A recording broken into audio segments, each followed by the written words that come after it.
ॐ भूर्भुवः स्वः तत्सवितुर्वरेण्यं भर्गो देवस्य धीमहि धियो यो नः प्रचोदयात्। दोनों हाथों को आपस में घर्षण करें, धीरे से अपने चेहरे पर लगाएं। सभी को हरिओम। धन्यवाद मेघा जी। अच्छा, ठीक है, आप सभी का स्वागत है आज की क्लास में। तो आज हम क्या पढ़ने वाले हैं, कोई बता सकते हैं? जी, सिद्ध सिद्धांत पद्धति। यस जी, हम आज हम आरंभ करेंगे सिद्ध सिद्धांत पद्धति। चलिए, तो सिद्ध सिद्धांत पद्धति जो है आपका ग्रंथ है, वो आपका एक हठ योगा टेक्स्ट है, जो कि हठ योगा ग्रंथ है, जो कि आपका यूनिट 5 जो आपके सिलेबस है, उसमें यूनिट 5 के अंदर आता है सिद्ध सिद्धांत पद्धति। ठीक है, ये बहुत बड़ा एक ग्रंथ है, लेकिन हम इसको एग्जाम पॉइंट ऑफ व्यू से अच्छे से एलैबोरेट करके समझने की कोशिश करेंगे, क्योंकि इतना टाइम नहीं है कि हम पूरा इस तरह मतलब कि डीप में जाएं, और क्वेश्चन भी डीप में नहीं आता है। ठीक है, तो जो भी है हम इसको अच्छे से पढ़ेंगे, लेकिन और अच्छे से उसको कोशिश करेंगे समझने के लिए। ठीक है, चलिए तो स्टार्ट करते हैं। मैं अपनी स्क्रीन शेयर कर रही हूँ, थोड़ा मुझे बता दीजिएगा कि मेरा स्क्रीन शो हो रहा है या नहीं।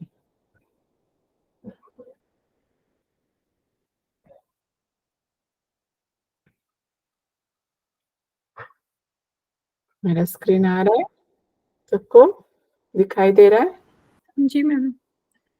ठीक है, तो देखिए हम आज स्टार्ट, अभी आ रहा है पूरा मेरा जो स्लाइड है, दिखाई दे रहा है सबको? क्योंकि मैं देख नहीं पा रही हूँ आप लोगों को। आप जी मैम, दिख रहा है। हाँ, ठीक है, तो कोई भी तकलीफ हो तो मुझे थोड़ा अनम्यूट करके बता दीजिएगा। ठीक है, जो भी डाउट हो आपको बीच में आप बता सकते हैं, लेकिन थोड़ा टॉपिक को खत्म करने के बाद अगर और कुछ भी डाउट हो तो, और कुछ प्रॉब्लम हो रहा है मेरे वॉइस में, तो वहीं पर आप बता दीजिए। देखिए कितना लेट में ज्वाइन कर रहे हैं। ओके, चलिए तो हम स्टार्ट करेंगे आज सिद्ध सिद्धांत पद्धति। ठीक है, जो कि आपका यूनिट 5 आपके सिलेबस में है, यूनिट 5 में आता है। और ये एक कौन सा ग्रंथ है, कौन सा टेक्स्ट का ग्रंथ है ये बता हठ योग। सकते हैं? हठ हठ योग। योग जी। तो पहले हम समझते हैं कि सिद्ध सिद्धांत पद्धति, इसका मीनिंग मतलब कि इसका मीनिंग क्या है। तो पहला आता है सिद्ध। यहाँ पर आप अगर गौर से देखेंगे तो 3 शब्द मिलाकर यहाँ पर बना है ये पूरा वाक्य, जो भी वर्ड है। तो पहला है सिद्ध, सेकंड है क्या है, दूसरा क्या है सिद्धांत, और तीसरा है पद्धति। तो सिद्ध मतलब क्या है, यहाँ पर बोला जा रहा है जो सद्गुरु।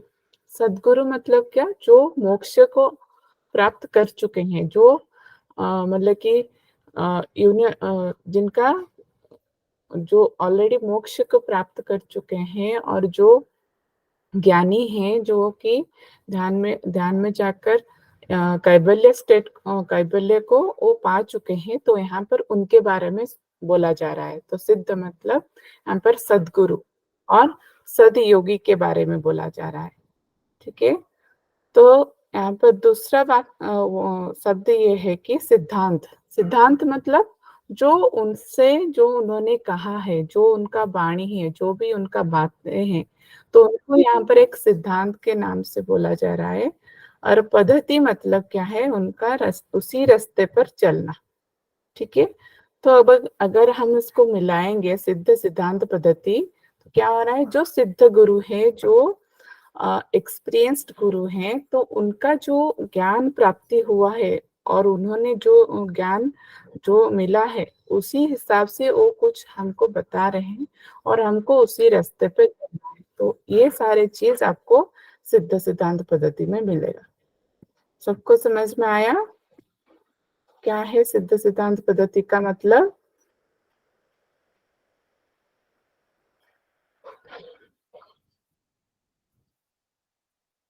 जी, मेरे समझ में आया? सिद्ध सिद्धांत पद्धति मतलब क्या? जो सिद्ध गुरु ने जो बोल गए हैं और उन्हीं के रास्ते पर चलना, उसी ज्ञानी उसी वाणी को हम जब फॉलो करते हैं तो उसको हम यहाँ पर सिद्ध सिद्धांत पद्धति बोला गया है। ठीक है, तो नेक्स्ट हम देखते हैं इस चैप्टर में, इस ग्रंथ में हम क्या क्या देखेंगे। ठीक है, तो इसके रचयिता कौन है ना? गुरु गोरक्षनाथ। ठीक है, तो और कौन सा ग्रंथ सब गुरु गोरक्षनाथ में लिखा है, कोई बता सकता है? जी, गोरक्ष संहिता और हाँ, तक योग बीज। Yes, very good. तो ये सारे हमको गोरक्षनाथ जी का लिखा है, मतलब कि रचयिता है। तो यहाँ पर सिद्ध सिद्धांत पद्धति भी आपका ऐड हो जाएगा, गुरु गोरक्षनाथ है रचयिता। ठीक है, तो यहाँ पर इसका समय क्या बता जा रहा है कि 10 से 11 शताब्दी के बीच में ये ग्रंथ लिखा गया है। ठीक है, अगर एग्जाम पॉइंट ऑफ व्यू से अगर आएगा क्वेश्चन कि सिद्ध सिद्धांत पद्धति का मतलब कि सही समय क्या है, तो मोस्टली हम आप अगर ऑप्शन में है 10 या 11 बोथ है तो आप 11 को इम्पोर्टेंस देंगे। ठीक है, क्योंकि 10 से 11 के बीच में लिखा गया है, यहाँ पर स्पेसिफिक मतलब कि एक सही समय का नहीं दिया गया है। तो आप अगर 10 और 11 बोथ अगर ऑप्शन में आता है तो आप 11 को ही इम्पोर्टेंस देंगे। ठीक है, तो रचयिता हो गए गोरक्षनाथ और समय हो गया 10 से 11 शताब्दी। तो कुल अध्याय यहाँ पर कितने हैं? जितने की हम जो अध्याय यहाँ पर बोला गया है, यहाँ पर सिद्ध सिद्धांत पद्धति में अध्याय को और चैप्टरों को क्या बोला गया है? उपदेश। ठीक है, क्या बोला गया है यहाँ पर? उपदेश। उपदेश। और कौन सा ग्रंथ है जो जिनका चैप्टर उपदेश बोला गया है? आप लोगों ने ऑलरेडी, हठ प्रतिभिका। वेरी गुड, हठ प्रतिभिका। तो यहाँ पर भी सिद्ध सिद्धांत पद्धति के अध्याय को भी अब उपदेश बोला गया है। तो यहाँ पर कुल अध्याय कितने हैं? 6। ठीक है, 6 चैप्टर्स आपको यहाँ पर मिलाएगा जो कि आपके उपदेश के फॉर्म में है, उपदेश कहा गया है यहाँ पर। तो पहला अध्याय क्या है? पिंडोत्पत्ति। दूसरा अध्याय क्या है यहाँ पर? पिंड विचार। और तीसरा अध्याय यहाँ पर क्या है? पिंड संबित और पिंड का ज्ञान, जो हम यहाँ पर बोल सकते हैं। और चतुर्थ मतलब कि 4th जो चैप्टर है इसको यहाँ पर क्या कहा गया है? पिंड आधार। 5th पॉइंट जो है पिंड पद समरस भाव। एंड 6th जो आपका अध्याय है उसको क्या यहाँ पर कहा गया है? श्री नित्य अवधूत योगी। ठीक है, ये आपको बहुत बहुत इम्पोर्टेंट है अध्याय का नेम, बिकॉज क्योंकि एग्जाम में आपका अध्याय का मतलब कि सीरियल भी पूछ सकता है, लेकिन कैसे इसको अरेंज करके लगाइए सिद्ध सिद्धांत पद्धति के उपदेशों को और अध्याय को, आप इसको सिस्टमेटिकली लगाइए। तो यहाँ पर आपको याद रखना पड़ेगा कि किसके बाद कौन आता है। ठीक है, तो पहला वाला क्या है? पिंडो उत्पत्ति। तो आपको याद रखने के लिए मैं आपको इजी में थोड़ा बता देती हूँ। देखिए, पहला आ गया क्या है आपका? पिंडो उत्पत्ति। तो यहाँ पर पिंड शब्द आप अगर ध्यान से देखेंगे सारे नेम में पिंड शब्द का पिंड पिंड है। ठीक है, तो पिंड मतलब यहाँ पर क्या इसको बोला जा रहा है कि एक अंडा और एक शरीर को। ठीक है, अंडा या शरीर को हम यहाँ पर पिंड बोल सकते हैं। तो अच्छे से इसको अध्याय को याद रखने के लिए यहाँ पर गुरु गोरक्षनाथ ने यहाँ पर क्या बोला है कि शरीर के बारे में यहाँ पर बात हो रहा है। ठीक है, तो पहला वाला जो है पिंड उत्पत्ति, नहीं मैं अभी स्क्रीन नहीं दिखा रही हूँ, अभी मैं सिर्फ बता रही हूँ, उसके बाद आपको स्क्रीन दिखा। जो भी मैंने आपको अध्याय बोला है उसको आप अच्छे से कैसे इजीली याद रखेंगे मैं उसी को बता रही हूँ। ठीक है, देखिए अगर बीच बीच में इतने सारे, ध्यान से थोड़ा लेट मत हुई, टाइम से ज्वाइन कीजिए, नहीं तो इस बार बार ऐसे बीच बीच में ऐड करने के लिए मुझे, लेकिन जो फ्लो होता है ना वो टूट जाता है, क्या बताने वाली हूँ। ठीक है, चलिए। तो देखिए, पहले आपको याद रखना है, पहला वाला क्या है, पिंडोत्पत्ति। उत्पत्ति मतलब क्या है, मतलब कि कैसे ये शरीर की रचना हुई, मतलब कि शरीर जो है, जैसे कि एक, मतलब कि एक बच्चे का जन्म कैसा होता है, तो जो छोटे से लेकर सारे चीज को यहाँ पर बोला गया है आपके उपदेश 1 में। यस मैम सरिका जी, आपकी, हाँ जी मैम, आपकी स्क्रीन शेयर नहीं हो रही। हाँ मैं वही बता रही हूँ, मैं स्क्रीन अभी तक शेयर, मतलब कि शेयर नहीं कर रही हूँ, मैं आपको सिर्फ बता रही हूँ आपको कैसे याद करना है वो, ओके ठीक है। जी। ध्यान से देखिए थोड़ा। तो पहला जो चैप्टर है पिंडोत्पत्ति, जिसमें आपको क्या करना है, आपको याद रखना है। देखिए, सारे चीज जो चैप्टर 1 में क्या है, आपको मानव शरीर का रचना कैसे हुआ है, कैसे उसमें, मतलब कि छोटे से लेकर, मतलब कि सूक्ष्म चीज भी कैसे आया है उसमें, मतलब कि पूरा शरीर की रचना, पूरा शरीर मतलब कैसे रक्त बना, कैसे को हड्डी बनी, वो सारे चीज वो एक फ्लो में आपको दिया गया है चैप्टर 1 में। तो इसीलिए इसका नाम दिया गया है पिंडोत्पत्ति, मतलब कि बच्चा कैसे माँ के गर्भ में आता है, किस वजह से आता है, और उसका क्या क्या होता है उसके अंदर, क्यों ऐसे बच्चे पैदा होते हैं, और अगर कोई डिफेक्ट रहता है बच्चे में तो क्यों होता है, क्यों वो, मतलब कि एक बच्चा है तो एक, मतलब कि लड़की है या लड़का है, सारा चीज आपको मिल जाएगा चैप्टर 1 में, मतलब कि उपदेश 1 में। ठीक है, इसीलिए इसका नाम दिया गया है पिंडोत्पत्ति, मतलब कि शरीर की रचना, उसकी उत्पत्ति कैसे हुई। उसके बाद सेकेंड चैप्टर आपका नाम क्या है, सेकेंड चैप्टर का नेम कि पिंड विचार। तो उसके बाद गुरु गोरक्षनाथ कह रहे हैं, अगर पिंड का उत्पत्ति अभी हो गया, मतलब कि बच्चा आ गया, अभी उसके शरीर में, मतलब कि शरीर का उत्पन्न हो गया, अभी शरीर के ऊपर थोड़ा विचार किया जाए कि शरीर में क्या क्या है, और अभी तो कैसे बना हमने देख लिया उपदेश 1 में। ठीक है, अभी देखेंगे चैप्टर 2 में क्या देखेंगे ना, इसके ऊपर थोड़ा विचार किया जाए कि उस जो पिंड है, जो शरीर है, तो उसमें क्या क्या है। ठीक है, अभी स्क्रीन दिखाई दे रहा है। जी मैम। हाँ, तो पहला चैप्टर सबको याद रह गया। ये फर्स्ट चैप्टर क्या है यहाँ पर, उपदेश पिंडोत्पत्ति। सेकेंड चैप्टर पर सेकेंड उपदेश यहाँ पर क्या है, पिंड विचार, मतलब कि थोड़ा विचार किया जाए कि उस पिंड में, उस शरीर में क्या क्या है, क्या क्या है। वही है जो मतलब कि जो बाहर है और जो भी अंदर है, उसके सारे के ऊपर यहाँ पर विचार किया जा रहा है। ठीक है, जैसे नाड़ी है, प्राण है, ये सारे चीज यहाँ पर आ जाएगा आपके पिंड विचार में कि क्या क्या शरीर के अंदर है। ठीक है, और स्पेशल जब आप थर्ड चैप्टर को आएंगे उपदेश में, तो आपने जब देख लिया कि ये शरीर के अंदर जो नाड़ियां हैं, जो आपके प्राण हैं, ये सारे चीज हैं, अभी थोड़ा ज्ञान में इसके ऊपर और थोड़ा ज्ञान करते हैं कि और क्या है शरीर के अंदर।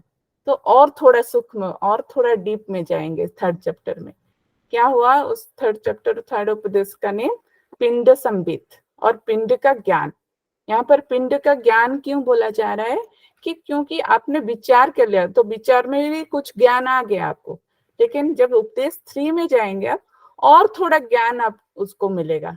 क्या ज्ञान मिलेगा, तो यहाँ पर थर्ड चैप्टर में यहाँ पर थोड़ा कंपेयर किया जा रहा है, जो यथा पिंडे तथा ब्रह्मांडे, मतलब कि जो बाहर है, जो भीतर है, मतलब कि जो भी बाहर दुनिया में है और ब्रह्मांड में, वो सारे चीज हमारे अंदर भी है। क्या सारे चीज, जैसे कि अगर हम बोलेंगे कि बाहर पर्वत है, बाहर नदी है, बाहर पेड़ पौधे भी हैं, तो सारे चीज यहाँ पर अंदर भी है हमारे, मतलब कि हमारे शरीर, हमारा जो मानव का शरीर है, उसमें भी पर्वत है, उसमें भी नदी है, उसमें भी उपनदी है। ठीक है, तो सारे चीज यहाँ पर हमारे शरीर के अंदर भी है। तो यहाँ पर एक कंपैरिजन का मतलब कि कर रहे हैं गुरु गोरक्षनाथ कि बाहर जो भी है ब्रह्मांड में वही अंदर है हमारे। तो इसीलिए इसको बोला जा रहा है पिंड का ज्ञान, मतलब कि ज्यादा थोड़ा हम नॉलेज, यहाँ पर ज्यादा ज्ञान हमको मिलेगा इस 3rd चैप्टर में।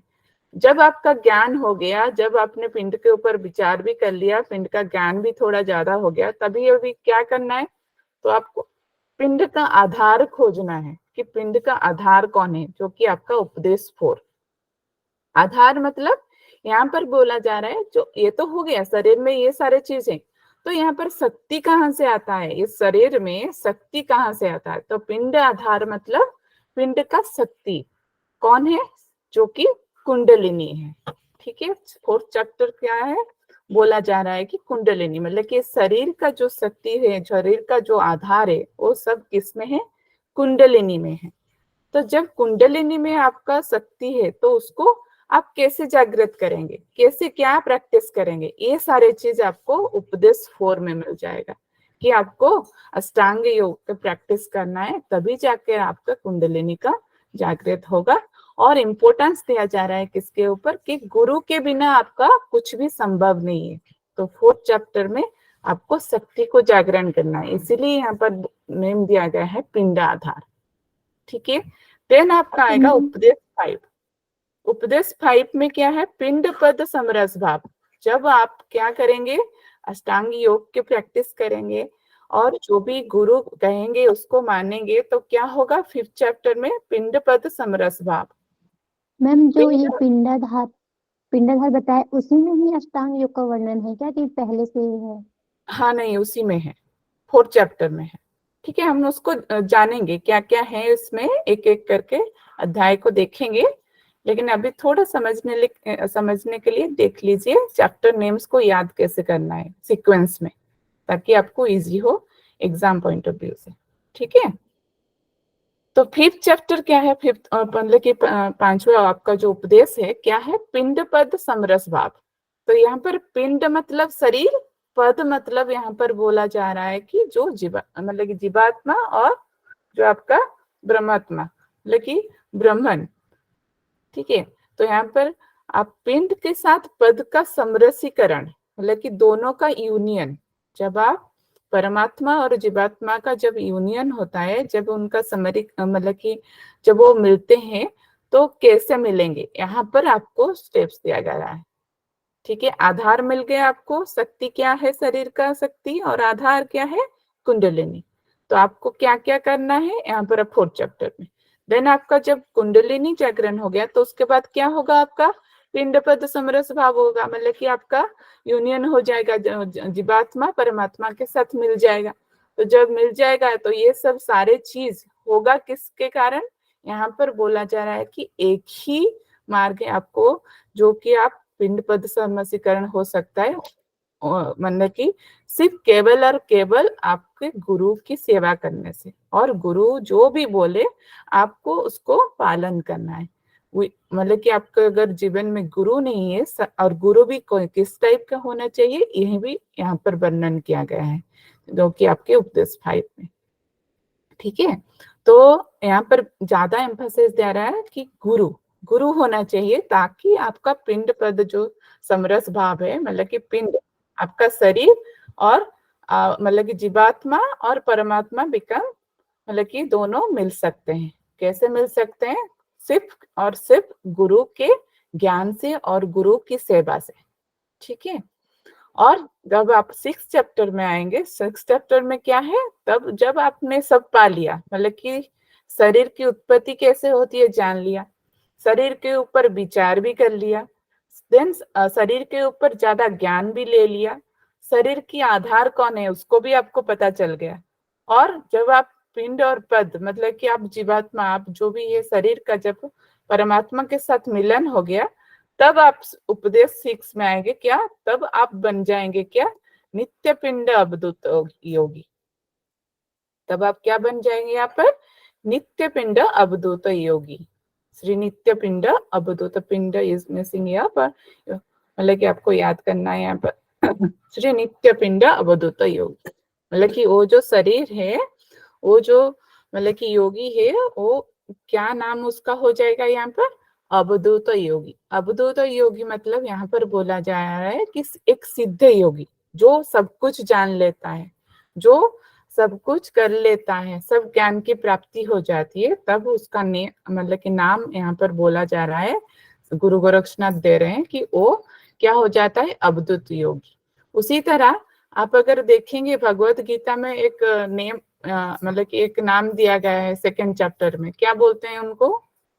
जिसको सब प्राप्ति, ज्ञान की प्राप्ति हो जाता है, क्या बोलते हैं? चित्त प्रज्ञा। यस, हाँ हाँ जी, बिल्कुल ठीक, बिल्कुल ठीक, स्थित प्रज्ञा। उसी तरह यहाँ पर बोला जा रहा है, गुरु गोरक्षनाथ बोल रहे हैं उसको अवधूत योगी, नित्य अवधूत योगी, मतलब कि वही ही सबसे सदयोगी है जो ये सब जान लेता है। समझ में आ गया? सब याद रह गया? उपदेश क्या क्या नेम है, सबको याद आया? याद रह गया सबको? जी मैम। मैम एक छोटा सा क्वेश्चन था, जी जैसे आपने पिंडोपत्ति बताया, उसमें आपने बताया कि वूम गेयर के बारे, एम्ब्रियोलॉजी की कैसे बात हुई कि पूरा उत्पत्ति हो रही है। फिर जी, पिंड विचार जो है वो सिर्फ और सिर्फ बॉडी के ऊपर भी है या वूम के ऊपर भी बात हो रही है इसमें, नहीं नहीं, एज फीटस? ओनली शरीर के ऊपर। ठीक है, देखिए अभी नेक्स्ट अभी देखेंगे थोड़ा थोड़ा करके एक एक चैप्टर में क्या क्या है, क्या हम पढ़ने वाले हैं। तो पहला चैप्टर जो है, पहला उपदेश है प्रथम अध्याय का, जिसमें हम देखेंगे सृष्टि की रचना कैसे हुई। ठीक है, तो ये थोड़ा कॉम्प्लिकेटेड चैप्टर है आपका प्रथम अध्याय, क्योंकि यहाँ पर बहुत सारे पिंड और बहुत सारे नेम हैं जिनको आपको याद रखना है according to the exam point of view. ठीक है, तो यहाँ पर जो भी इस स्लाइड में है और नेक्स्ट स्लाइड में है, अगर आप उतना ही याद रख लेंगे तो मोस्टली आप एक क्वेश्चन तो कर पाएंगे सीधा सिद्धांत पद्धति, क्योंकि एवरी ईयर जो मैं देख रही हूँ कि प्रीवियस ईयर क्वेश्चन में सिद्ध सिद्धांत पद्धति का 2 क्वेश्चन तो आता ही है। ठीक है, प्रीवियस ईयर क्वेश्चन से, तो इसीलिए आपको यहाँ पर याद रखा है कितना, मतलब कि नंबर और क्या है, अगर ये है तो इसका नंबर कितना है, बस उतना ही आपको ज्यादा से ज्यादा याद रखना है। ओके, ठीक है, देखिए प्रथम अध्याय में हम क्या क्या कवर अप करेंगे, सृष्टि की रचना कैसे हुई, और पर पिंड, मतलब कि यहाँ पर पिंड का थोड़ा क्लासिफिकेशन, मतलब कि पिंड हम ये तो नहीं कह सकते कि इतने टाइप्स का पिंड है, लेकिन थोड़ा कुछ बहुत पिंडों के बारे में यहाँ पर रचना की गई, मतलब कि बोला गया है, जिसमें फर्स्ट मतलब कि प्रथम में आएगा परपिंड, उसके बाद आएगा अनादि पिंड, उसके बाद आएगा आद्य पिंड, वहां पर उसके बाद हम देखेंगे महासाकरा पिंड, और फिर देखेंगे महासाकरा पिंड के 8 मूर्तियां हैं, क्या क्या उनके नेम है। उसी तरह नेक्स्ट देखेंगे प्रकृति पिंड, उसी तरह उसके बाद प्रकृति पिंड के बाद क्या क्या आएंगे, अंतःकरण पंचक, कुल पंचक, शक्ति पंचक, प्रत्यक्षीकरण पंचक। के उसके बाद आएगा कर्म 5 प्रकार के हैं, काम भी 5 प्रकार के हैं, चंद्रमा 17 है, सूर्य 13 है, अग्नि 11 है, नाड़ियों के 10 द्वार है, वायु 10 प्रकार के हैं, और उसके बाद देखेंगे स्थूल शरीर। ठीक है, इसको थोड़ा डीप में जाएंगे तो थोड़ा कंफ्यूज होगा, मैं जानती हूँ, क्योंकि बहुत सारे टाइप, फिर उसके टाइप्स हैं बहुत सारे। तो यहाँ पर आपको पहले याद रखना है क्या, कि सृष्टि की रचना, तो यहाँ पर पहली चीज हम देखेंगे, लेकिन जो पिंड के टाइप्स है, यहाँ पर टाइप्स में क्लासिफिकेशन जो बोल रहे हैं यहाँ पर, पहला आएगा क्या, परापिंड। ठीक है, उसके बाद बोलता है कि परापिंड से अनादि पिंड है, उसके बाद अनादि पिंड से आद्य पिंड बना है, आद्य पिंड से महासाकरा पिंड बना है, देन महासाकरा पिंड से प्रकृति पिंड का निर्माण हुआ, प्रकृति पिंड से आपको गर्भ पिंड, उसके बाद ये सब अंतःकरण, कुल पंचक, ये सब जाके जब मिल जाएंगे तभी जाके स्थूल शरीर का उत्पन्न हो जाएगा, मतलब कि जो गर्भ में है, जो कि एक माता जब गर्भवती होती है तो उसको बोला जा रहा है यहाँ पर गर्भपिंड।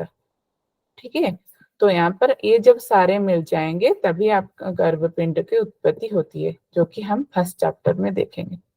उसके बाद यहाँ पर बोला गया है चैप्टर 1 में, उपदेश 1 में क्या क्या, कि अगर बच्चा जब गर्भ में होता है तो हम कैसे पता चलेगा। वहाँ पर पूरा सिस्टमेटिकली दिया गया है कि पहले मंथ में, पहले मास में कितना उसका क्या पोजीशन रहता है, किस तरह का उसका मतलब कि आकार रहता है।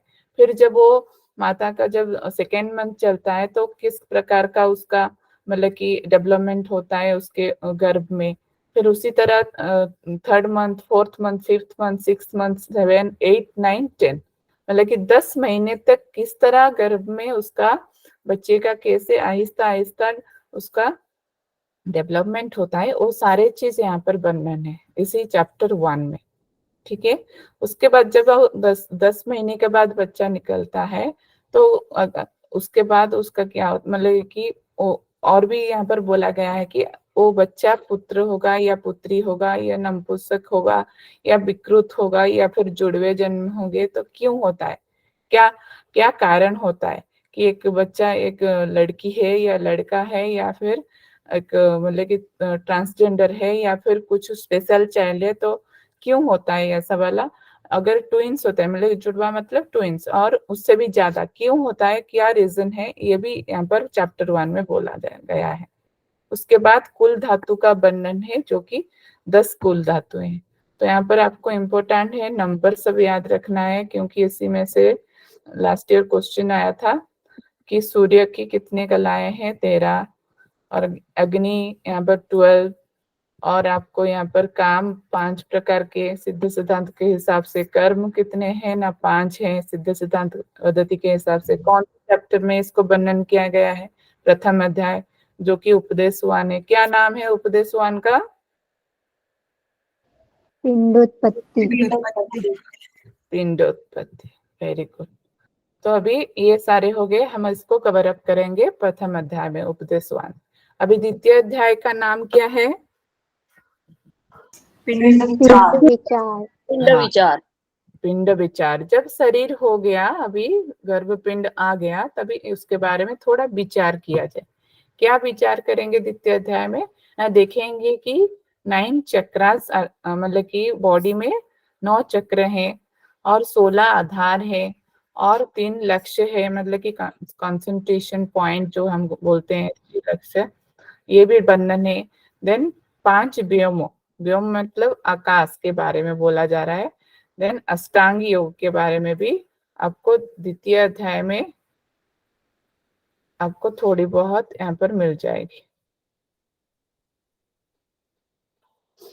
देखिए अष्टांग योग का वर्णन आपको बोला जा रहा है यहाँ पर द्वितीय अध्याय में, लेकिन उसका जो थोड़ा षटकर्म के बारे में यहाँ पर आपको 6th या 5th अध्याय में मिलेगा, मैं थोड़ा श्योर नहीं हूँ। ठीक है, तो आपका द्वितीय अध्याय में ये सब हम कवर अप करेंगे। उसके बाद आ गया आपका तृतीय अध्याय मतलब कि तृतीय उपदेश।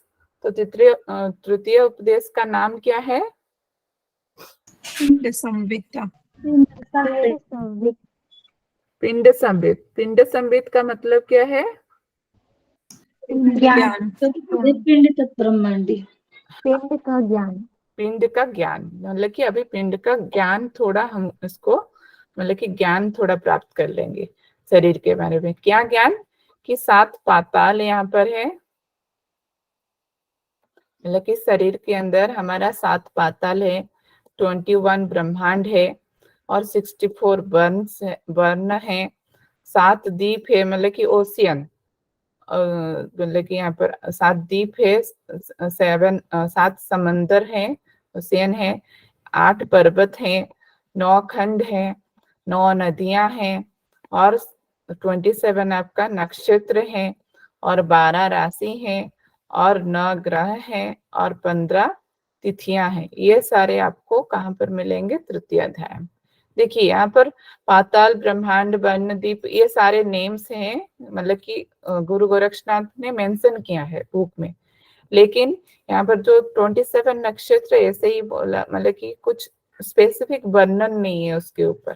ठीक है। सिर्फ नंबर दिया गया है यहाँ पर कि क्या क्या मतलब कि कितने नक्षत्र हैं, सिर्फ बोला क्या क्या है, ऐसा कुछ मतलब कि डिस्क्रिप्शन नहीं मिलता है तृतीय अध्याय में। तो आपको इस नंबर को नंबर सर मतलब कि बहुत बहुत इंपॉर्टेंट है, आपको यहाँ पर याद रखना पड़ेगा कि कितने पाताल बोला गया है यहाँ पर 7, कितना ब्रह्मांड बोला गया है यहाँ पर 21, कितना वन है 64, कितने द्वीप हैं 7, कितने समंदर हैं 7, कितने पर्वत हैं 8, कितने खंड है 9, कितने नदियां हैं 9, कितने नक्षत्र हैं ना 27 27 है, और राशि कितने हैं 12 है, ग्रह कितने हैं 9 है, तिथियां कितने हैं 15 है। तो ये सारे नंबर्स आपको याद रखना पड़ेगा, इंपॉर्टेंट। और ये किस अध्याय में वर्णन है इसको आपको याद रखना पड़ेगा। देखिए बार बार मैं बोल रही हूँ क्योंकि इसमें से ही आपको एक क्वेश्चन मिल जाएगा कि कौन सा क्या क्या कवर अप है कौन से चैप्टर में। तो आपको यहाँ पर याद रखना पड़ेगा कि तृतीय अध्याय का नाम क्या है, उपदेश जो 3 है आपका नाम क्या है। पिंड का ज्ञान, ज्ञान मतलब यहाँ पर बोला जाएगा कि ज्यादा ज्ञान मतलब ब्रह्मांड के बाहर जो भी है मतलब कि शरीर में भी वही है। तो वही चीज क्या क्या है, बाहर में क्या क्या है, आपको यहाँ पर समंदर पर्वत ये सब इजीली आपको मतलब याद रह जाएगा। तो वही चीज शरीर में है, यही सब गुरु गोरक्षनाथ में डिस्क्राइब किया है आपके तृतीय अध्याय में। अगर हम अभी जाएंगे चतुर्थ अध्याय पर और फोर्थ उपदेश। फोर्थ उपदेश क्या है हमारा? पिंड आधार। पिंड आधार। यस। तो पिंड आधार मतलब यहाँ पर बोला जा रहा है कुंडलिनी के बारे में। तो कुंडलिनी शक्ति से पहले यहाँ पर हमको मिलेंगे क्या, निजा शक्ति, हमारे जो दो तत्व हैं कुल और अकुल के बारे में। देन आपको यहाँ पर डिस्क्राइब मिलेगा कुंडलिनी के 2 शक्ति हैं जो कि है प्रबुदा, 2 टाइप्स है, प्रबुदा एंड अप्रबुदा। अगेन हम देखेंगे क्या सूक्ष्म और स्थूल, यहाँ पर भी वही एक फॉर्म बोला जा रहा है कुंडलिनी का, ठीक है, एक स्टेज बोला जा रहा है। उसी तरह शक्ति के प्रकार हैं 3 प्रकार के यहाँ पर बोला जा रहे हैं कि ऊर्ध्व, मध्य और अधा, मतलब कि स्टेजेस हैं आपके कुंडलिनी का। कितना आपका अवेकनिंग हुआ है, कितना वो जागृत हुआ है, उसी के हिसाब से उसको 3 भाग में यहाँ पर उसको बांटा गया है। तो ओके, तो इतना हम देखेंगे कौन से अध्याय में, चतुर्थ अध्याय में, मतलब कि उपदेश 4 जो कि है पिंड आधार। उसके बाद हम देखेंगे 5वां अध्याय जो कि आपका 5th उपदेश है। वहां पर क्या मिलेगा आपको, योग का मार्ग। क्या है हमारा उपदेश 5 का नेम क्या है? पिंड पद समरस भाव। क्या उसका मीनिंग क्या है? पिंड पद समरस भाव मतलब कौन बता सकता है? यूनियन आत्मा होना। और परमात्मा परमात्मा का जो जहाँ पे मिलते हैं। मिलन। हाँ, आत्मा और परमात्मा का मिलन। जब समरसीकरण मतलब मिलन यहाँ पर बोला जा रहा है, जब दोनों मिलेंगे तो क्या होगा। तो यहाँ पर देखिए पंचम अध्याय में हम क्या देखेंगे कि ये जो समरसीकरण होगा किस मतलब कि कैसे होगा। तो योग मार्ग ही श्रेष्ठ मार्ग है यहाँ पर बोला गया है इस चैप्टर में, मतलब कि योग से ही आपको ये मार्ग मिलेगा, और बाकी जो भी मार्ग है यहाँ पर सब पाखंड मार्ग कहा गया है, ठीक है। और क्या चाहिए, गुरु की महत्ता, मतलब कि गुरु ही आपको ये रास्ता दिखा सकता है। तो कैसे आप साधना करेंगे उसका भी क्रम यहाँ पर बोला गया है। सहज, संयम, सोपाय एंड अद्वैत, ये 4 प्रकार का क्रम यहाँ पर बोला गया है साधना के लिए। पहला क्या है, सहज, दूसरा है संयम, तीसरा है सोपाय एंड आपका चौथा है क्या, अद्वैत। तो ये 4 प्रकार के क्रम यहाँ पर बोला गया है। नेक्स्ट आपका आएगा गुरुकुल परंपरा, भी यहाँ पर बोला गया है, जो कि यहाँ पर संतान के रूप में बोला गया है नेम, गुरुकुल परंपरा। और इसके जो देवता हैं उनके बारे में भी बोला गया है, ब्रह्मा, विष्णु, रुद्र और ईश्वर एंड सदाशिव, ये आपके 5 संतानों के देवता हैं। तो साधना की 5 परंपराएं भी बोला गया है, यहीं पर सब है पंचम अध्याय में जो कि उपदेश 5 है। योग की 5 अवस्थाएं बोले गए हैं, स्थूल, सूक्ष्म, कारण, तुरीय एंड तुरीयातीत। ओके, उसके बाद हम देखेंगे तुरीयातीत की अवस्था को प्राप्त करने की 4 हेतु। क्या 4 हेतु हैं जिसमें हम तुरीयातीत अवस्था को पा सकते हैं, ये भी आपको पंचम अध्याय में मिलेगा। और योगी की वेशभूषा कैसे होना चाहिए, थोड़ा सा यहाँ पर उपदेश 5 में है कि योगी की क्वालिटी, मतलब कि वेशभूषा क्या पहनना चाहिए, क्या होना चाहिए, ये थोड़ा आपको पंचम अध्याय में मिलेगा। उसके बाद जब आप छठा अध्याय को आएंगे, उपदेश 6 में, जो कि नेम है क्या, छठा अध्याय का नेम क्या है? नित्य अवधूत योगी। यस, नित्य पिंड अवधूत योगी।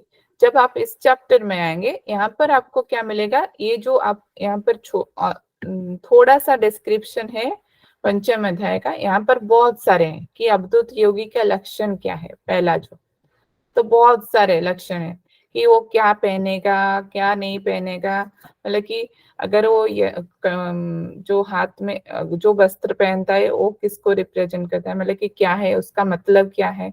जब वो एक गड़ू पकड़ता है या फिर एक जो हम क्या बोलते हैं जल पात्र, जिसमें जो जल लेके घूमते हैं ना योगी लोग, तो हाँ, तो उसको क्या बोलते हैं यहाँ पर। और जो उन्होंने माला पहना है, अगर उसका भी मतलब क्या है, वो क्या किसको रिप्रेजेंट कर रहा है। तो सारे चीज डिस्क्रिप्शन, मतलब कि सारे चीज के बारे में यहाँ पर छठे अध्याय में आपको मिल जाएगा। और उसका मतलब कि वो कौन से स्वभाव का होगा, कैसे उसका मतलब कि लक्षण होगा, सारे चीज, बहुत सारे चीज आपको मतलब कि छठा अध्याय में पूरा की पूरा आप अवधूत योगी के लक्षण में ही पाएंगे, जो कि आपका उपदेश 6 है। फिर उसके बाद आपका क्या मिलेगा कि 4 आश्रम है, जो कि ब्रह्मचर्य, गृहस्थ, वानप्रस्थ और संन्यास। तो ये 4 आश्रम के बारे में भी थोड़ा बहुत वर्णन है। उसके बाद बोला जा रहा है कि जो योगी होता है उसके बारे में थोड़ा उसको डिफाइन किया गया है दूसरे नेम से, मतलब कि किनको त्रिदंडी बोलेंगे, फिर एक दंडी भी है, उसी तरह और दूसरे दूसरे नेम भी है, क्यों उनको त्रिदंडी बोला जा रहा है, क्यों उनको एक दंडी बोला जा रहा है, तो उसके बारे में तो थोड़ा वर्णन है। फिर उसके बाद हम देखेंगे मकारा, मतलब कि 5 मकारा यहाँ पर है, मध्य, मुद्रा, मीन, मांस और मैथुन। तो ये 5 मकारा है, जो कि इसी उपदेश 6 में आपको वर्णन मिलेगा। उसके बाद पंचतत्व रात्रि के बारे में वर्णन है, नाड़ी शुद्धि का वर्णन है, कैसे नाड़ी शुद्धि होगा, मतलब कि सत्कर्म के बारे में थोड़ा यहाँ पर वर्णन किया जा रहा है।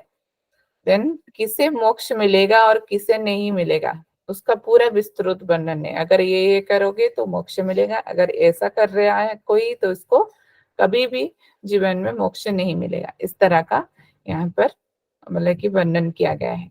उसके बाद अनेक उपासकों का परिचय भी यहाँ पर दिया गया है, किस शिष्य को ज्ञान दे और किस शिष्य को ज्ञान ना दे। ये तो सारे मतलब कि अगर आप देखेंगे कि सारे ग्रंथ में लास्ट को ये होता है, तो इसी तरह इसमें भी है। उसके बाद 4 पुरुषार्थ, धर्म, अर्थ, काम, मोक्ष की कामना क्या आपको रिजल्ट देती है, क्या आपको फल प्राप्ति कराने में सहायक होती है, ये सारे चीज आपको छठे अध्याय में आपको मिलेगा। सबको समझ में आया इस तक? जी मैम। किसी का कुछ डाउट इसमें से तो थोड़ा मुझे बता दीजिए। ओके, हाँ, तो चलिए, थोड़ा बहुत सारे 27 स्टूडेंट ज्वाइन किए हैं, लेकिन सिर्फ कुछ ही लोग आंसर मतलब कि दे रहे हैं और कुछ ही लोग आंसर कर रहे हैं।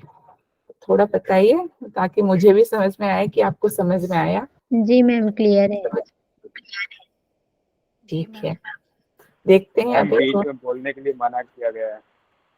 अच्छा, नहीं, अभी खत्म हो गया। मैंने आज का जितना कवर अप करना था मैंने किया।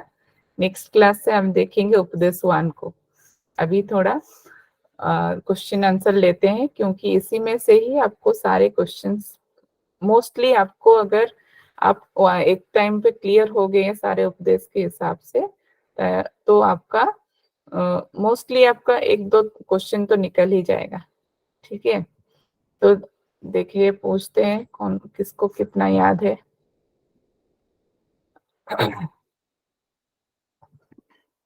चलिए, जिनको मैं पूछूंगी वही आंसर देंगे। अमित कुमार जी, चलिए अनम्यूट कीजिए। अमित जी,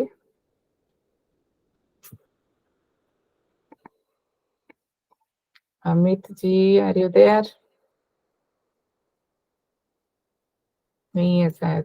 हाँ जी है, अच्छा, ठीक है जी। बोलिए, कौन सिद्ध सिद्धांत पद्धति के रचयिता कौन है?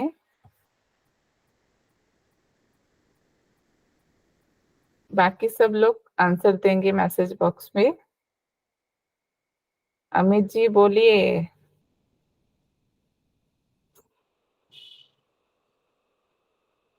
Very good.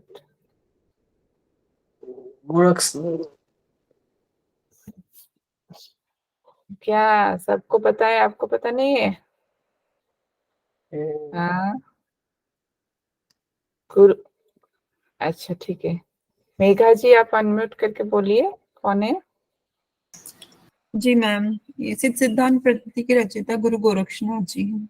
वेरी गुड, गुरु गोरक्षनाथ जी। बाकी सबका भी मैं आंसर देख रही हूँ। वेरी गुड, सबको पता है, ठीक है। अभी रूपाली जी बोलेंगी। जी मैम। हाँ, इसमें कितने उपदेश हैं? 6 उपदेश है। पहला प्रथम वाला उपदेश क्या है? पिंडोत्पत्ति, दूसरा है पिंड विचार, तीसरा उपदेश है पिंड संवित, चौथा पिंडाधार, पांचवा पिंड पर समरस भाव, छठा सुनित्य अवधूत योगी। Very good. अभी अब ओके, अभी परिका जी बोलेंगी। जी मैम। हाँ, उपदेश 1 में हम क्या क्या पढ़ने वाले हैं? उपदेश जो 1 उपदेश है उसमें क्या क्या वर्णन है?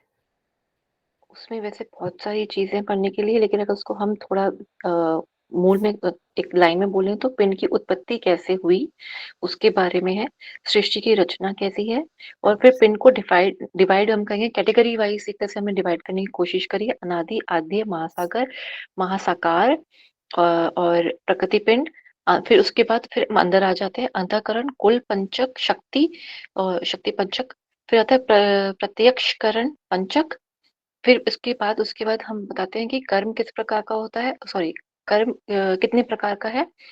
काम, चंद्रमा, सूर्य, अग्नि जो हमारे अंदर है वो कितने कितने प्रकार की हैं।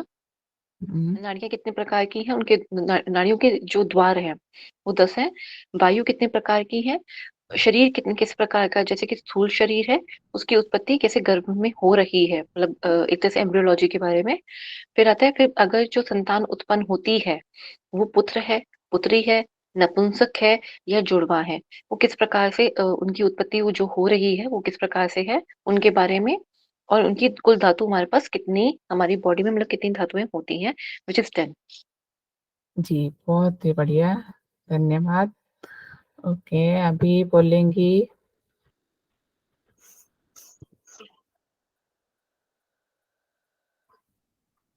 अभी काजल जी बोलेंगी। काजल जी अनम्यूट कीजिए। मैम, हाँ, उपदेश 2 का नेम क्या है और उसमें क्या क्या वर्णन है? उत्पत्ति विचार है सेकंड का नाम। उसमें 9 चक्र है, 16 आधार है, 5 आकाश के बारे में बोला गया जिसको व्योम बोला जाता है, 3 लक्ष्य हैं और अष्टांग योग के बारे में। जी, पहली चीज आपने नेम में थोड़ा गलत किया। पहला उपदेश कौन ठीक कर सकता है? हेमलता जी। जी, पिंड विचार कहा है। जी, पिंड विचार, मैं ठीक मैंने है। पिंड विचार में बोला। हाँ हाँ, और थोड़ा ओके, हेमलता जी आप बोलिए थोड़ा। उपदेश 2 का जी मैम। क्या, उपदेश 2 का नाम क्या है और क्या क्या इसमें हम देखेंगे? मैम, उपदेश 2 का नाम है पिंड विचार। इसमें 9 जी, चक्रों का वर्णन है, 16 आधार है, 3 लक्ष्य है, 5 आकाश बोले हैं मतलब व्योम, और अष्टांग योग का वर्णन है।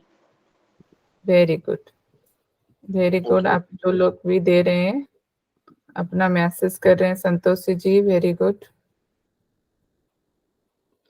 अच्छा, अभी पूनम जी बोलेंगी उपदेश 3 के बारे में। पूनम शर्मा जी। पिंड मैम तीसरे उसका नाम है पिंड संवित, मतलब कि हाँ पिंड का ज्ञान।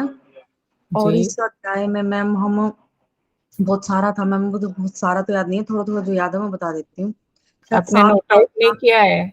नहीं मैम, 7 पाताल और हम्म। ब्रह्मांड है 21, 7 द्वीप, 7 समुंदर, 8 पर्वत थे, 9 नदियां और 27 नक्षत्र, मुझे यही ध्यान है, और 12 राशियां, ग्रह 9 ही थे, तिथि हाँ 15। जी, अच्छे से सीक्वेंस में याद रखना है, ठीक है जी पूनम जी? ठीक है जी। जी वेरी गुड, जितना भी याद है अच्छे से और थोड़ा याद कीजिए। संतोषी जी बताएंगी।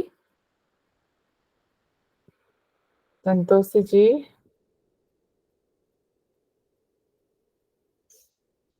अनम्यूट। संतोषी जी। अच्छा ठीक है, किस लिए सॉरी, अनम्यूट नहीं कर पा रही है। ओके चलिए, संध्या जी बोलिए। संध्या जी। जी मैम।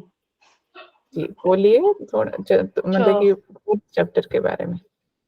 जी, 4th चैप्टर का नाम है पिंड आधार, जिसमें जी कुंडलिनी के बारे में है। निजा शक्ति जो उसमें भी कुल और अकुल शक्ति है। कुंडलिनी 2 प्रकार की है, प्रबुदा और अप्रबुदा।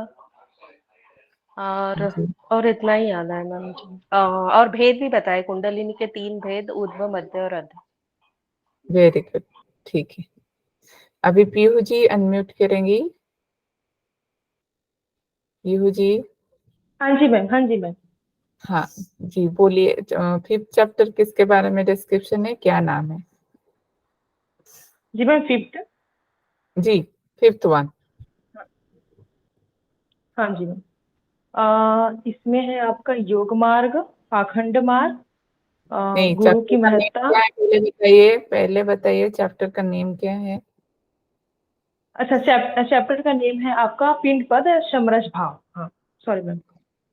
हाँ उसके बाद बोलिए क्या क्या इसमें है। हाँ हाँ हाँ, योग मार्ग, पाखंड मार्ग, और उसमें गुरु की महत्ता बताई थी। साधना क्रम के 4 सोपान थे, जिसमें से सहज, संयम, सोपाय और अद्वैत है। और उसके बाद है गुरुकुल परंपरा बताई गई है, और 5 संतानों के देवता हैं, जिसमें कि ब्रह्मा, विष्णु, रुद्र, ईश्वर और सदाशिव, 5। और उसके बाद है साधना की 5 परंपराएं हैं, और योग की 5 अवस्थाएं, जो कि स्थूल, सूक्ष्म, कारण, सूर्य और सूर्यातीत है। और सूर्यातीत अवस्था को प्राप्त करने के 4 हेतु बताए गए हैं। और उसके बाद है योगी की वेशभूषा और दिनचर्या। ठीक है। Very good very good. अभी चलिए, अभी 2 मेघा हैं। पहले मेघा पाठक जी बताएंगी चैप्टर 6 के बारे में। मेघा पाठक जी। मेघा पाठक। ओके, दूसरी वाली मेघा नहीं तो बता दीजिए अनम्यूट करके। 4th चैप्टर किसके बारे में है? कोई भी अनम्यूट नहीं कर, मेरा आवाज तो आ रहा है? 4th चैप्टर या 6th चैप्टर पे आ गए थे क्या? 6th chapter. जी 6th चैप्टर का नाम नित्य अवधूत योगी है मैम। इसमें योगियों के बारे में पूरा बताया है, मतलब उनकी कैसी वेशभूषा रहती है, क्या रखते हैं साथ में, और गुरु के बारे में भी बताया। हाँ और क्या क्या है? इतना ही याद आ रहा है मैम अभी मुझे। अच्छा, कौन अच्छे से बता सकता है?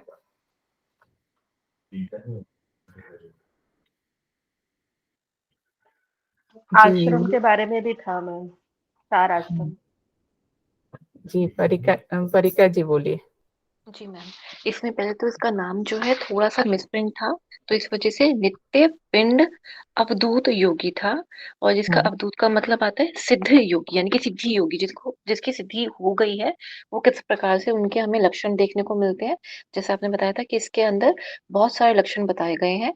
फिर ये बताया कि 4 आश्रम किस प्रकार के होते हैं: ब्रह्मचर्य, गृहस्थ, वानप्रस्थ, संन्यास। और त्रिदंडी, त्रिदंडी जो होता है, एक तरह से आयुर्वेद में भी त्रिदंड के बारे में वर्णन है, पर ये त्रिदंडी अलग है।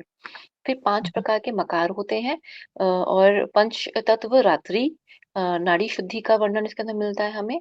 मोक्ष किस प्रकार मिलेगा और किसे नहीं मिलेगा, एक जिसको मिलेगा तो कैसे मिलेगा, और किसको नहीं मिलेगा तो क्यों नहीं मिलेगा। और अनेक उपासकों का परिचय मिलता है, जैसे कि किस प्रकार के उपासक, मतलब जो साधक हैं वो कितने प्रकार के होते हैं, उनके बारे में। फिर किसको हमें ज्ञान देना, ऐसा गुरु, जब हम खुद गुरु बन चुके हैं, हमने सिद्धि कर ली है, तो किस प्रकार से हम आगे योग, जो अगर हम अपना ज्ञान दें, योग का ज्ञान जो देंगे, तो हमें वो किसको देना चाहिए, किसको शिष्य बनाना चाहिए और किसको नहीं बनाना चाहिए। फिर पुरुषार्थ के ऊपर बात करी गई, तो 4 प्रकार के पुरुषार्थ के ऊपर बताया गया: धर्म, अर्थ, काम, मोक्ष। वेरी गुड, बहुत अच्छा।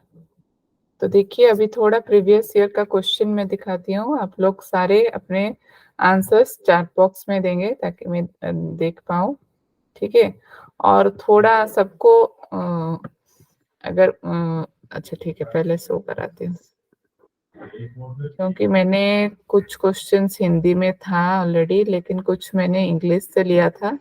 अगर किसी को समझ में नहीं आएगा तो थोड़ा मुझे बता दीजिएगा, ठीक है। देखिए उसी में से क्वेश्चन आएगा। सबको दिखाई दे रहा है मेरा स्क्रीन? जी मैम।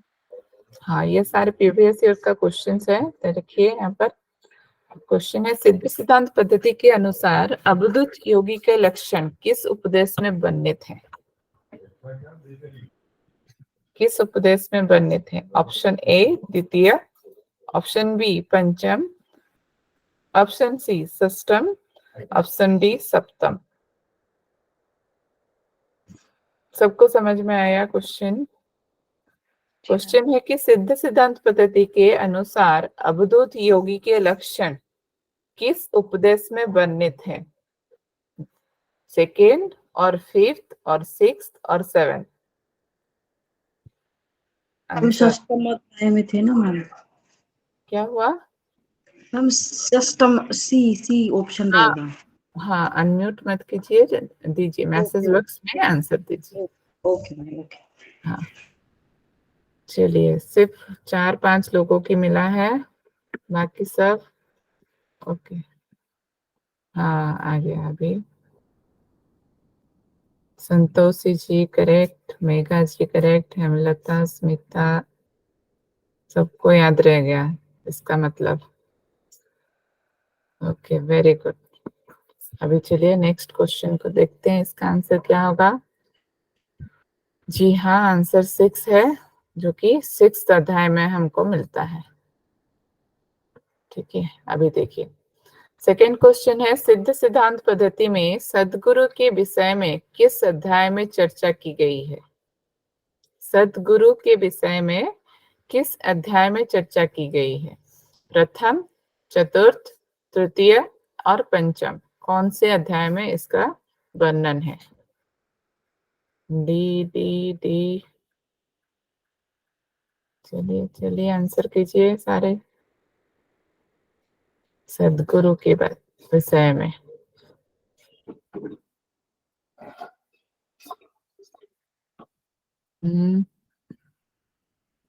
Very good. चलिए देखते हैं आंसर क्या होगा।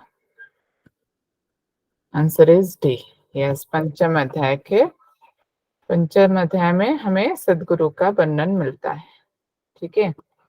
अभी देखिए, अभी थोड़ा ये सारा इंग्लिश में है, थोड़ा देखिएगा, मैं पढ़ के सुनाती हूँ आपको हिंदी में। देखिए फर्स्ट क्वेश्चन क्या है, सबको दिखाई दे रहा है ये वाला स्क्रीन भी? जी मैम। हाँ, पहला वाला है, in which of the following scriptures do you have the find about the व्योम पंचक, मतलब कि कौन से इसमें से जो ऑप्शंस है कौन से ऐसा ग्रंथ है जिसमें व्योम पंचक के बारे में आपको मिलता है? व्योम पंचक की वर्णन कौन से ग्रंथ में किया गया है? Hathayoga Pradipika, A is the option, B is Gheranda Samhita, second option, third option is Siddha Siddhanta Paddhati, and fourth option is Patanjali Yoga Sutra. What is the answer? Siddhanta Paddhati.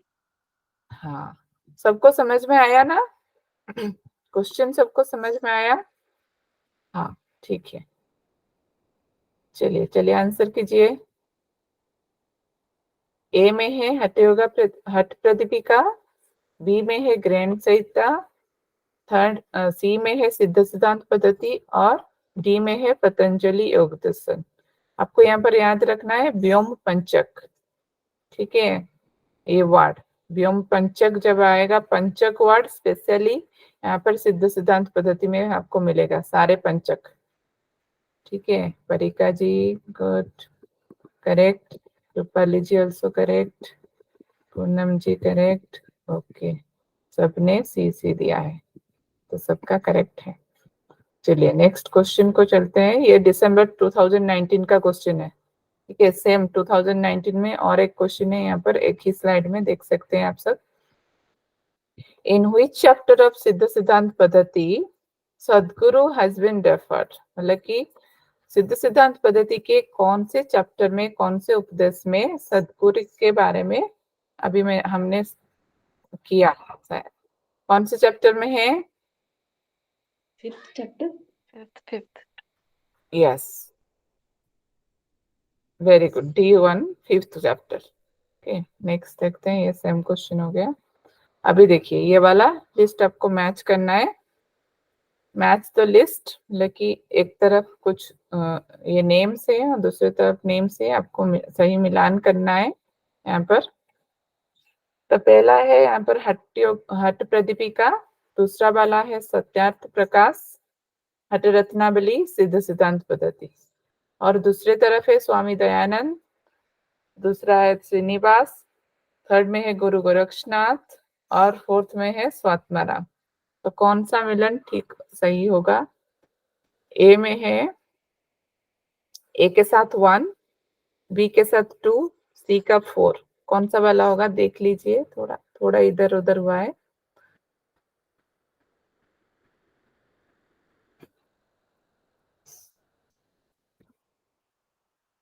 हाँ, अभी देखिए, बोलिए ए ऑप्शन, बी, सी और डी. कौन सा वाला? डी. डी. सी होगा. सी. सी है. सी आएगा. सी. डी कैसे होगा?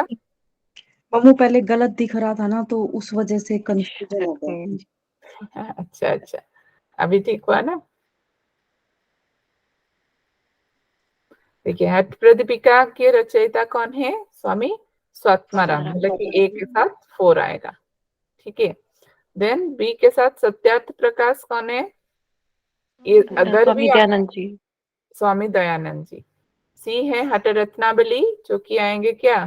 कौन आएंगे? श्रीनिवास. श्रीनिवास जी. श्रीनिवास डी भट्ट है जी. जी. सिद्ध सिद्धांत पद्धति है गुरु गोरक्षनाथ. तो ये नवंबर 2017 का क्वेश्चन है. तो आपको यहाँ पर याद रखना है रचयिता कौन है. ठीक है. Next question, how many types of kundalini by nature and describe in Siddha Siddhanta पद्धति? मतलब कि कुंडलिनी के टाइप्स क्या है अकॉर्डिंग टू सिद्ध सिद्धांत पद्धति? कितने टाइप्स के हैं है कुंडलिनी? तो 4 प्रकार का, या फिर 3 प्रकार का, या फिर 2 प्रकार का, या फिर 6 प्रकार का? कितने प्रकार का कुंडलिनी का जिक्र है इन मतलब सिद्ध सिद्धांत पद्धति में? चलिए आंसर कीजिए टेक्स्ट बॉक्स में.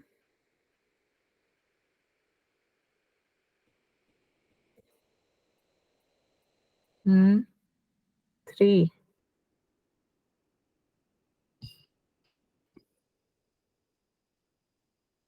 नो.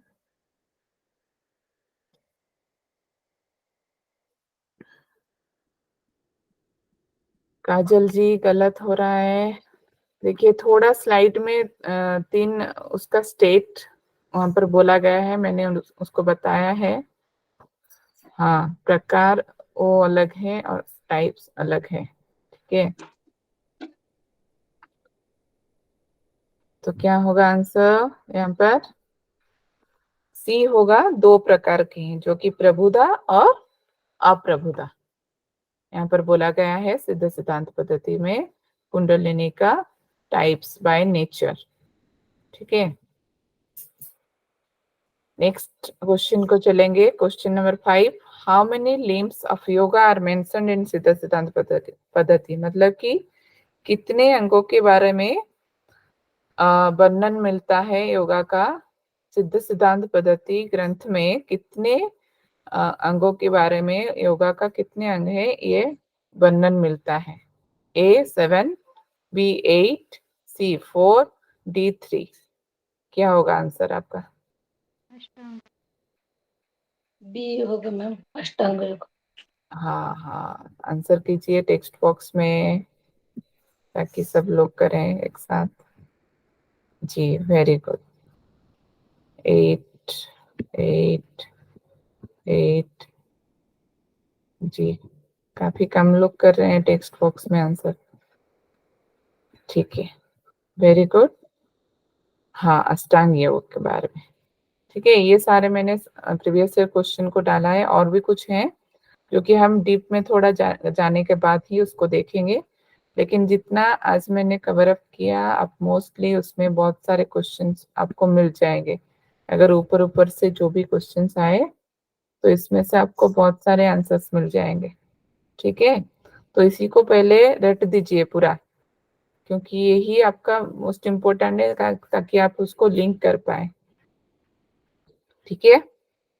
तो आज के लिए हम इसी को अभी एंड करते हैं। नेक्स्ट क्लास में हम चैप्टर 1 में जाएंगे, और थोड़ा आप लोग ध्यान दीजिएगा क्योंकि चैप्टर 1 में बहुत कुछ है उसमें, तो कंफ्यूज ना होकर अच्छे से कीजिएगा। चलिए थोड़ा शांति पाठ करा देते हैं। मेघा जी शांति पाठ थोड़ा करवा दीजिए।